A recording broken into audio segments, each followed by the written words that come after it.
Guys welcome back to our YouTube channel. तो देखिए, मैं आपका दोस्त अभय आज आप लोगों के साथ लेकर आया हूँ वीडियो, जिसमें आज हम देखने वाले हैं जो सेमेस्टर सेकंड के स्टूडेंट हैं दिल्ली यूनिवर्सिटी के, जिनका सब्जेक्ट हैगा ह्यूमन रिसोर्स मैनेजमेंट। आज भी लेकर आया हूँ मैं उस वीडियो का पार्ट 2, जिसमें आज हम देखने वाले हैं उसकी यूनिट नंबर 1 हैगी। इस यूनिट के पार्ट 1 में हमने देखा था एचआरएम क्या होता है, उसका इंट्रोडक्शन पढ़ा था, एचआरएम में क्या क्या इंपॉर्टेंस होती है, ऑब्जेक्टिव क्या होता है, स्कोप क्या होता है और उसके फंक्शन क्या क्या होते हैं एचआरएम के। आज हमें देखना है रोल ऑफ मैनेजर और इससे आगे का जो जो कंटेंट आपके एग्जाम में आ रहा है। तो बिना देर किए शुरू करते हैं हम अपनी आज की वीडियो और देखते हैं इस कंप्लीट कंसेप्ट को। अगर आपने अभी तक चैनल को सब्सक्राइब ना करा हो तो चैनल को जरूर सब्सक्राइब कर लें, वीडियो को लाइक करना ना भूलें और वीडियो को अपने सभी दोस्तों के साथ शेयर जरूर कर दें। तो चलिए शुरू करते हैं हम अपनी आज की वीडियो। सबसे पहले आएगा रोल ऑफ एचआर मैनेजर। तो human resource manager nowadays of where many head they perform mainly 3 different types of role while meeting the requirement of employ and customer, namely administrative, operational and strategic. जो human resource के managers होते हैं उनका काम क्या होता है, जो ह्यूमन रिसोर्स है मतलब ऑर्गेनाइजेशन में किन लोगों की ज़रूरत है उन्हें अरेंज करना, वो होते हैं ह्यूमन रिसोर्स मैनेजर। तो इनकी रिक्वायरमेंट बढ़ती जा रही है और इसके बेसिस पर इनके 3 रोल डिफाइन किए गए हैं, एडमिनिस्ट्रेटिव रोल, ऑपरेशनल रोल और स्ट्रेटेजिक रोल। तो सबसे पहले आएगा administrative role. The role of human resource management include policy formulation and implementation, housekeeping, record maintenance, welfare administration, legal compliances, etc. Administrative role में क्या क्या चीज़ें आती हैं, पॉलिसी फॉर्म करना, जो ऑर्गेनाइजेशन है उसके ह्यूमन रिसोर्स का जो मैनेजमेंट डिपार्टमेंट है उनके लिए पॉलिसी फॉर्म करना, उनको इम्प्लीमेंट करना, उनको हाउस कीपिंग मतलब एक तरीके से उन पर निगरानी रखना, उनके रिकॉर्ड्स मेंटेन करना, वेलफेयर, उनके वेलफेयर के बारे में सोचना और जितने भी लीगल कंप्लायंसेज हैं उन्हें फॉलो करना। ये सारा आएगा एडमिनिस्ट्रेटिव रोल किसी भी एचआर मैनेजर का। सबसे पहला आएगा इसमें पॉलिसी मेकर। तो the human resource manager help management in formation of policy governing talent acquisition and retention, wages and salary, administration, welfare activities, personal record, working condition etcetera. He also help in interpreting personal policies in an appropriate manner. तो देखिए, policy maker का कैसे काम है, तो जो human resource manager होते हैं वो मैनेजमेंट की किस चीज़ में हेल्प करते हैं, किन से रिलेटेड, जो ह्यूमन रिसोर्स हैं उनके एक्विजिशन से, उनको रिटेन करके रखने से रिलेटेड, उनके वेजेस और सैलरी से रिलेटेड और उनकी एक्टिविटीज़ को और रिकॉर्ड को मेंटेन करके रखने से रिलेटेड ये सारी पॉलिसी फॉर्म करने में मैनेजमेंट की हेल्प करते हैं। फिर आएंगे एडमिनिस्ट्रेटिव एक्सपर्ट। तो the administrative role of HR manager is heavily oriented to processing and record keeping. जो एडमिनिस्ट्रेटिव रोल हैगा वो क्या है एचआर मैनेजर का, कि जो भी वो काम करवा रहे हैं ह्यूमन से ऑर्गेनाइजेशन के अंदर उसका रिकॉर्ड बना के रखना, उनकी प्रोसेसिंग का उनका रिकॉर्ड को रखना। मेंटेनिंग एम्प्लॉयज़ फाइल, एम्प्लॉयज़ की फाइल बना के रखना है। एचआर रिलेटेड डेटाबेस, जो एचआर को जरूरी डाटा की जरूरत पड़ती है एम्प्लॉयज़ के उनको मेंटेन करके रखना। प्रोसेसिंग एम्प्लॉय बेनिफिट क्लेम, जो एम्प्लॉयज़ को बेनिफिट देना है उसे प्रोसेस करना। आंसरिंग क्वेरीज रिगार्डिंग लीव वगैरह अगर किसी एम्प्लॉय को चाहिए तो उन सभी को ग्रांट करना लीव वगैरह। और ट्रांसपोर्ट एंड मेडिकल फैसिलिटी देना। Submitting required report to regulatory agency, जिन लोगों को उनकी रिपोर्ट की ज़रूरत है एम्प्लॉयज़ की उन्हें वो रिपोर्ट प्रोवाइड करवाना। ये सारा एडमिनिस्ट्रेटिव रोल आ जाता है एचआर मैनेजमेंट का। These activities must be performed efficiently and effectively to meet changing requirement of employee, customer and the government. ये जो एक्टिविटीज़ हैं वो इफ़िशियंटली होनी चाहिए, इफेक्टिवली होनी चाहिए, जिससे क्या हो सके जो एम्प्लॉई है, कस्टमर है और गवर्नमेंट है उनकी जो रिक्वायरमेंट में चेंज आता रहता है उनको मीट आउट किया जा सके। फिर थर्ड है adviser. It is said that personal management is not a line responsibility but a staff function. The personal manager perform his function by advising, suggesting, counseling and helping the line manager in discharging their responsibilities relating to grievance redressal, conflict resolution, employee selection and training। जो personal manager किसे बोला गया है, जो HR manager है, human resource manager है, उन्हें personal manager बोला गया है। तो पर्सनल मैनेजर को और क्या फंक्शन परफॉर्म करना होता है, एडवाइस देनी होती है, सजेशन देना होता है, काउंसलिंग करनी होती है और हेल्प करनी होती है। किन लोगों की, जो लाइन मैनेजर होते हैं मतलब जो लोग मैनेजर डायरेक्टली वर्कर के साथ कॉन्टैक्ट में रहते हैं उनकी किन चीज़ से रिलेटेड, कि उन्हें जो वर्कर की ग्रीवेंस है उन्हें कैसे ठीक करना है, उनके बीच में कन्फ्लिक्ट है उसे कैसे सॉल्व करना है, एम्प्लॉयज़ का सिलेक्शन कैसे करना है, उन्हें ट्रेनिंग कैसे देनी है। Personal advice include preparation of report, communication of guidelines for interpretation and implementation of policy, वही सारी चीज़ें हैं। फिर अगर एज हाउसकीपर का भी काम करते हैं तो the administrative role of personal manager in managing the show include recruiting, pre-employment testing, reference checking, employee survey, time keeping, wage and salary administration, benefit and pension administration, wellness program, maintenance of record। तो जो HR manager होता है उनका और क्या क्या role होता है? रिक्रूटिंग से रिलेटेड काम करना, एम्प्लॉयमेंट से पहले जो भी टेस्ट वगैरह जरूरी होते हैं वो सारे टेस्ट लेना, रेफरेंस चेक करना, एम्प्लॉय का सर्वे करना, टाइम देखना कि किस टाइम पर जरूरत है, और उनकी वेजेज और सैलरी, इन सारी चीज़ों से रिलेटेड भी उन्हें ध्यान रखना पड़ता है।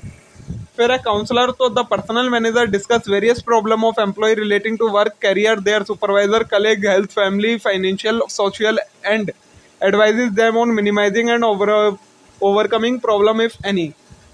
जो एचआर मैनेजर होते हैं वो जो भी एम्प्लॉयज होते हैं उनकी हर तरीके की प्रॉब्लम, वर्क से रिलेटेड, करियर से रिलेटेड, उनके सुपरविजन से रिलेटेड, कलीग से, हेल्थ से, फैमिली से, सभी चीज़ों से रिलेटेड प्रॉब्लम को सुनते हैं और उन्हें एक तरीके से काउंसलिंग प्रोवाइड करवाते हैं, एक तरीके से उन्हें समझाते हैं कि उन्हें इन प्रॉब्लम को कैसे ओवरकम करना है। फिर है वेलफेयर ऑफिसर। तो personal manager is expected to be the welfare officer of the company. जो पर्सनल मैनेजर होता है उसे वेलफेयर ऑफिसर भी कहा जाता है कंपनी का। क्यों? एज अ वेलफेयर ऑफिसर ही provide and maintain canteen, hospital, creches, educational institute, clubs, library, convenience facility, cooperative credit society and consumer store. जो पर्सनल मैनेजर होता है वो क्या क्या और काम करता है? तो वो जितने भी वर्कर से रिलेटेड वेलफेयर की चीज़ें होती हैं, जैसे कि hospital facility, canteen facility, creches, educational institute, ये सारी चीज़ें प्रोवाइड करवाता है। Under the factories act, welfare officer are expected to take care of safety, healthy and welfare of employ. Factories act के अंतर्गत जो वेलफेयर ऑफिसर होता है, मतलब जो एचआर मैनेजर होता है, वो क्या क्या चीज़ों को ध्यान में रखता है? वर्कर की सेफ्टी, वर्कर की हेल्थ और उनके वेलफेयर को ध्यान में रखता है। ये हो गए जो एचआर मैनेजर होता है उसके एडमिनिस्ट्रेटिव रोल, ये हो गए। अब आएंगे नेक्स्ट जो थे हमारे पास ऑपरेशनल रोल। तो the role are tactical in nature and include recruiting, training and development employ, coordinating HR activity with action of manager and supervising throughout the organisation and resolving difference between employ. Operational role क्या होता है HR manager का? तो जो workers होते हैं उनको recruit करना, ट्रेनिंग देना, डेवलपमेंट का प्रोग्राम प्रोवाइड करवाना है एम्प्लॉय को, कोऑर्डिनेट करना है एचआर की सभी एक्टिविटी को सुपरवाइजर के साथ, और पूरी ऑर्गेनाइजेशन में एक तरीके से कोऑर्डिनेशन करके रखना। तो सबसे पहला जो हमारा रिक्रूटर है, इसमें क्या रिक्रूटर कैसे है? तो winning the war for talent has become a important job of HR manager in recent time in view of growing competition for people possessing requisite knowledge, skill and experience. क्या बोला गया है? Winning the war for talent, मतलब जिसके पास talent है वही war को, मतलब लड़ाई को जीत सकता है। तो उस तरीके से एचआर मैनेजर ये सोचता है कि हमारी ऑर्गेनाइजेशन में अच्छे से अच्छा एम्प्लॉय जिसके पास सभी नॉलेज हो, सभी स्किल हो, सभी एक्सपीरियंस हो, वो ही हमारी ऑर्गेनाइजेशन में आए, जिससे हमारी ऑर्गेनाइजेशन ग्रो कर पाए। HR manager has to use their experience to good effect while laying down lucrative career path to new recruit without increasing the financial burden to the company। तो HR मैनेजर क्या सोचता है कि जो एक तरीके से एक्सपीरियंस लोग ही हमारी ऑर्गेनाइजेशन में आए, जिससे वो उन्हें नई चीज़ें समझने में ज़्यादा देर ना लगे और जो कंपनी है उसके ऊपर भी कोई फाइनेंशियल, मतलब पैसों से रिलेटेड कोई भी बर्डन ना आए। सेकेंड है ट्रेनर, डेवलपर और मोटिवेटर कैसे है? तो apart from their talent acquisition, talent retention is also important. अब टैलेंट को लेना, एक्वायर करने से ज़्यादा और क्या जरूरी है? उसे रिटेन करके रखना। मतलब एम्प्लॉय आ तो रहे हैं लेकिन वो रिटेन नहीं हो रहे, तो वो भी HR मैनेजर का काम होता है देखना। To this end, HR manager have to find skill deficiencies from time to time, offer meaningful training opportunity and bring out the talent potential of people through intrinsic and extrinsic reward which are valued by employee। तो HR manager क्या करता है? Time to time देखता रहता है कि हमारे workers के अंदर किन चीज़ों की कमी है, उसके अकॉर्डिंग फिर उन्हें जो जो उनमें कमी होती है उससे रिलेटेड ट्रेनिंग और डेवलपमेंट प्रोग्राम प्रोवाइड करवाए जाते हैं, जिससे उनकी ये जो कमी है वो पूरी हो सके और उनके अंदर का जो पोटेंशियल है, टैलेंट पोटेंशियल है, उसे बाहर लाया जा सके।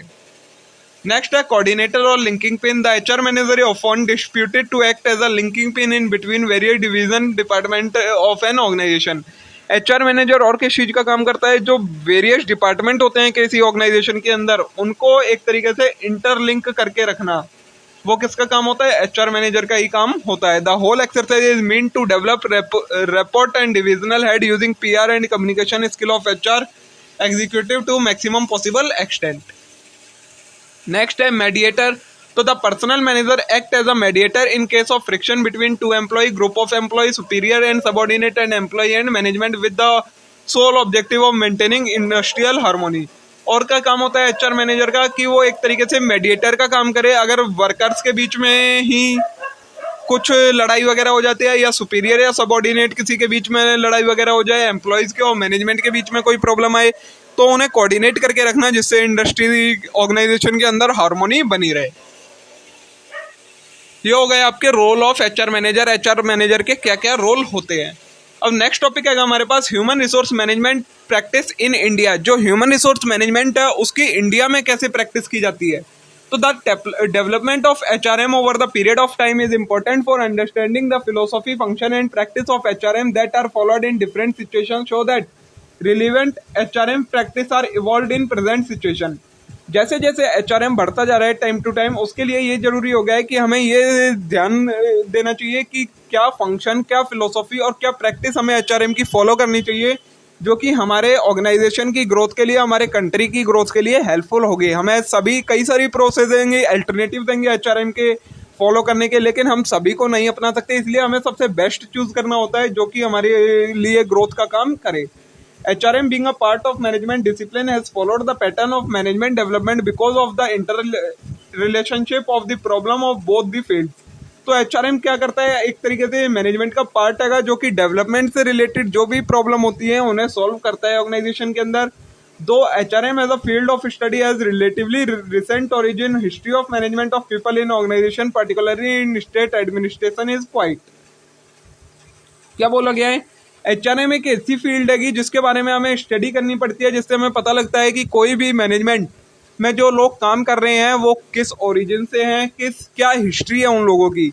अगर उनकी हिस्ट्री और ओरिजिन के बारे में हमें पता लग जाएगा तो फिर हमें मैनेजमेंट का भी पता लग जाएगा कि मैनेजमेंट किस टाइप का मैनेजमेंट है। However, this ancient development could not create much impact on recent development of literature and practice of HRM, as these developments are concerned primarily in state administration. Some serious thought were applied toward the effective utilization of labor force in industrial organization after the industrial revolution that started in 19th century. The following practice may be classified as follows। अब देखिए कौन कौन से तरीके अपनाए गए थे India में एचआरएम से रिलेटेड। तो सबसे पहले इंडस्ट्रियल रिवॉल्यूशन के एरा में 19th सेंचुरी में, फिर trade union movement era close to 19th century, जैसी 19th सेंचुरी खत्म होने वाली थी तब यह अपनाया गया था। फिर सोशल रिस्पॉन्सिबिलिटी एरा बिगनिंग 2000 मतलब 20th सेंचुरी के बिगनिंग में अपनाया गया था। साइंटिफिक मैनेजमेंट एरा अपनाया गया था 1900 से 1920 के बीच में। ह्यूमन रिलेशन एरा अपनाया गया था 1930 से 1950 के बीच में। बिहेवियरल साइंस एरा अपनाया गया था 1950 से 1960s के बीच में। System and contingency approach era 1960 से आगे, और ह्यूमन रिसोर्स मैनेजमेंट एरा 1980 से आगे। तो आप लोग सोच रहे होंगे ये क्या है, तो ये वेरियस अल्टरनेटिव हैं। जब एचआरएम नहीं था तो क्या चीजें अपनाई जाती थी, और अब एचआरएम को कब से अपनाया गया, ये सारी चीजें आपको बताई गई हैं। तो इनके बारे में चलिए एक एक करके देखते हैं। सबसे पहले आएगा industrial revolution era. The systematic development of HRM started with industrial revolution that started during 1850s in western Europe and USA. HRM की शुरुआत कहां से हुई थी, हम उसे तब एचआरएम के नाम से नहीं जानते थे, लेकिन उसकी शुरुआत तभी से हो गई थी जब इंडस्ट्रियल रिवॉल्यूशन स्टार्ट हुआ था, जो कि 1850s में स्टार्ट हुआ था वेस्टर्न यूरोप और यूएसए में।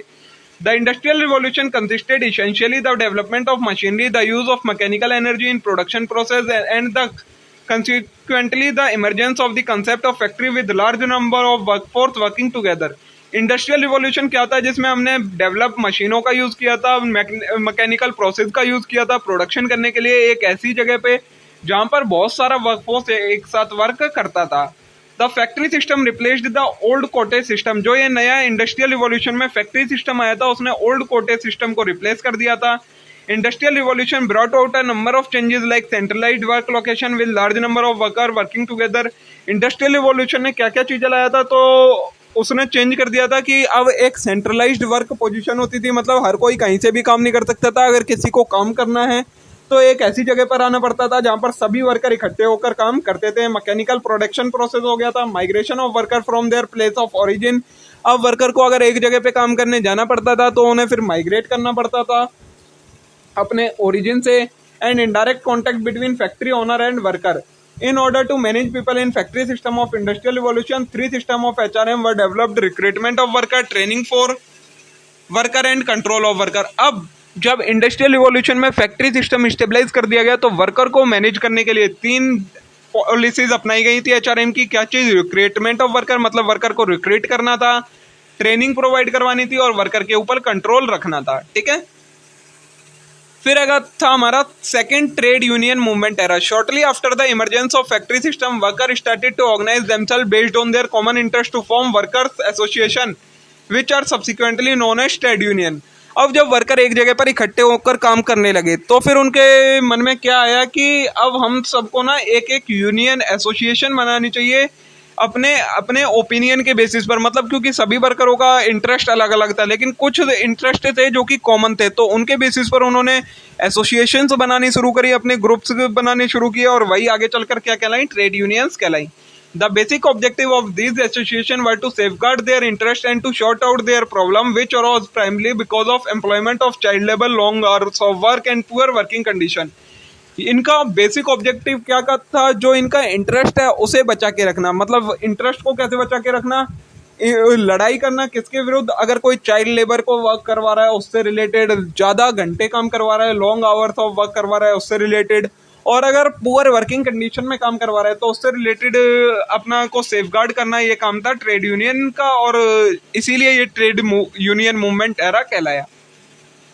Later, other aspects of work such as economic problem and wages, employee benefit and services also become issue. These trade unions started such weapon as strike, slowdown, walkout, boycott for the acceptance of their demand.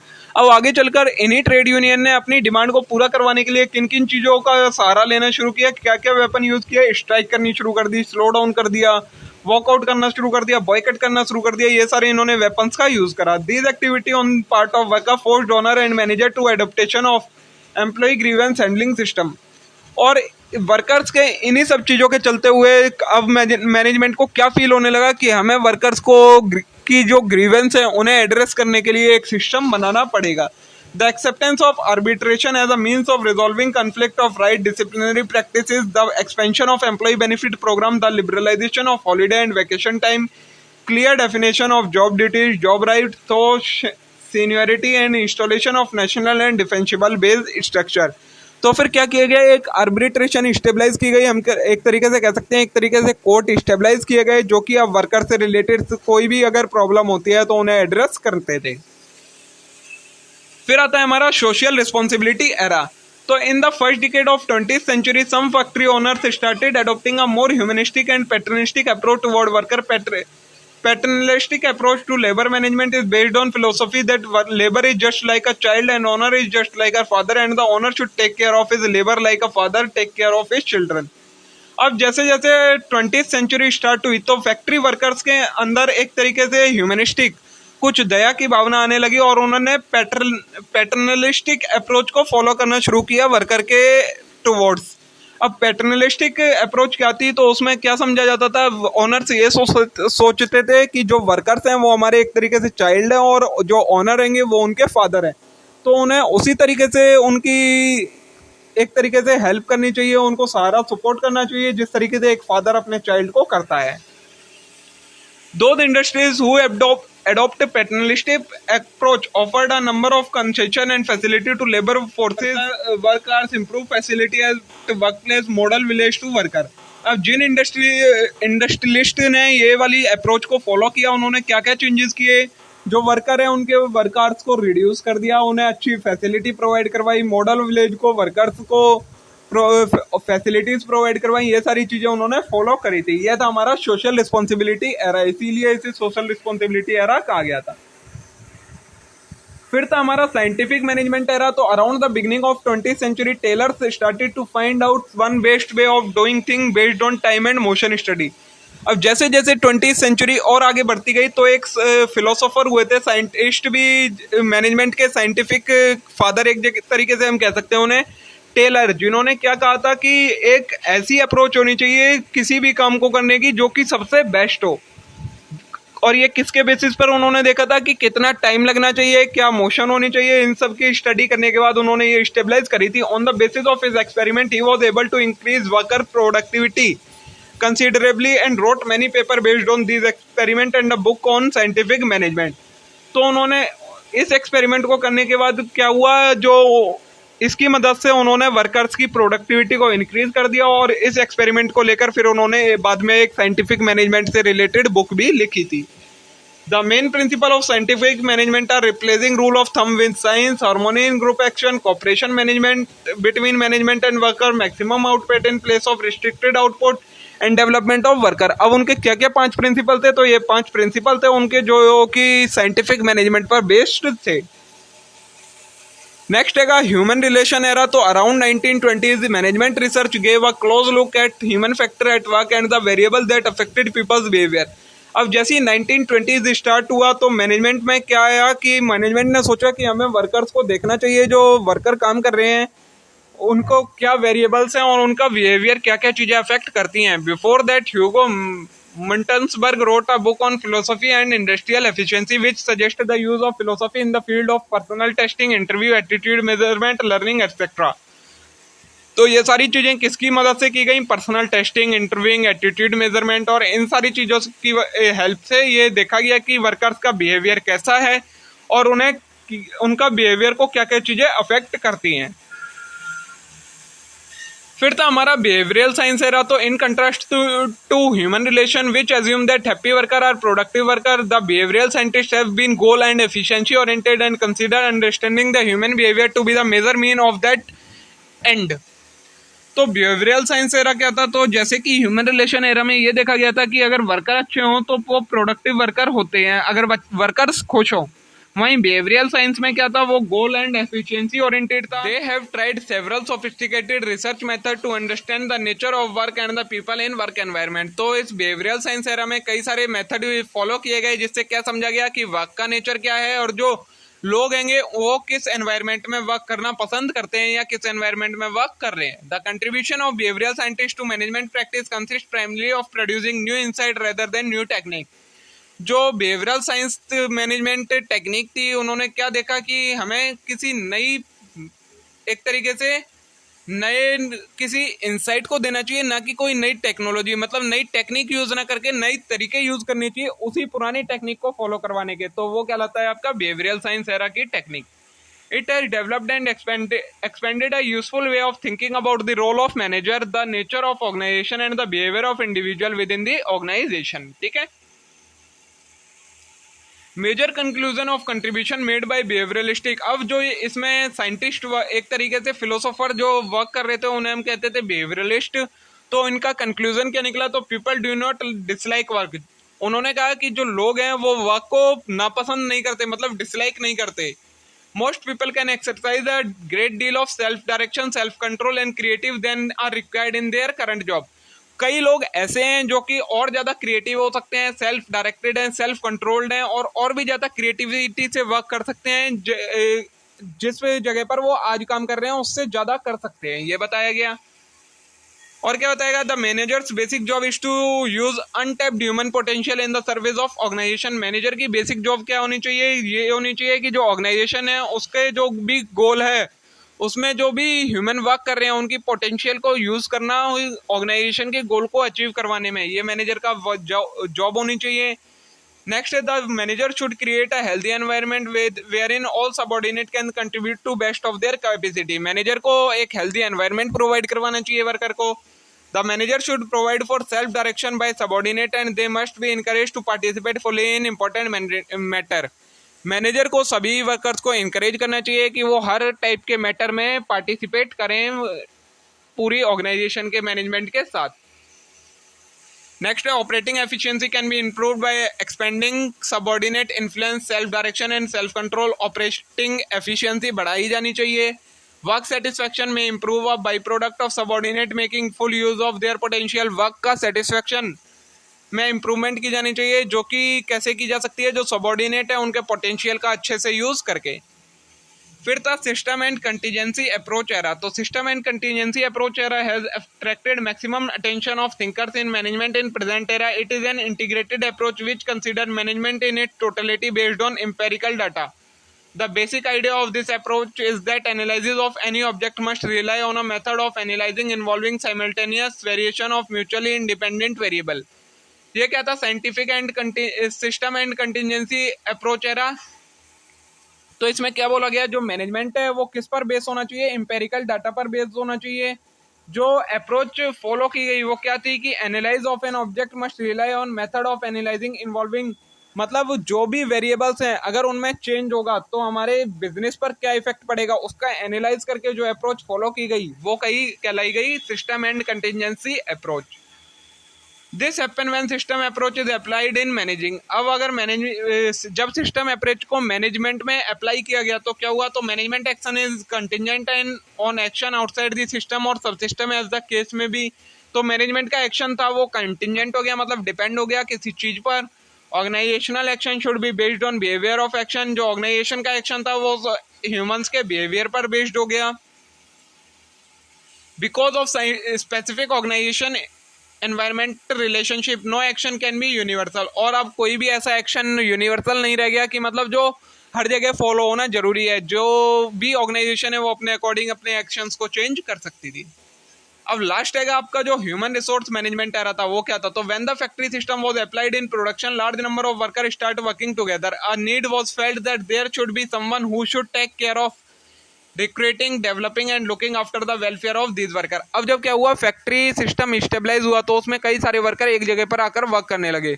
तो अब ये जरूरत महसूस हुई कि इन सभी को manage करने के लिए कोई ऐसा होना चाहिए जो कि इनके रिक्रूटिंग से रिलेटेड काम देखे, इनको डेवलपिंग से रिलेटेड काम देखे और इनके वेलफेयर से रिलेटेड काम देखे। For this purpose industries relation department came into existence. और इसी चीज को ध्यान में रखते हुए कंपनीज के अंदर एक इंडस्ट्रियल रिलेशन डिपार्टमेंट स्टेबलाइज किया गया। Existence in most of the large organisation which are concern mostly with the worker. However, as the time passed and complexity of managing large business organization increased, the scope of industrial relation department was extended to cover supervisory staff and subsequently managerial personnel as well. And the department was named as personnel department. With the increasing competition for market share, competition for resources, people were not treated merely a physiological being but socio-physiological being as a prime source of organizational effectiveness।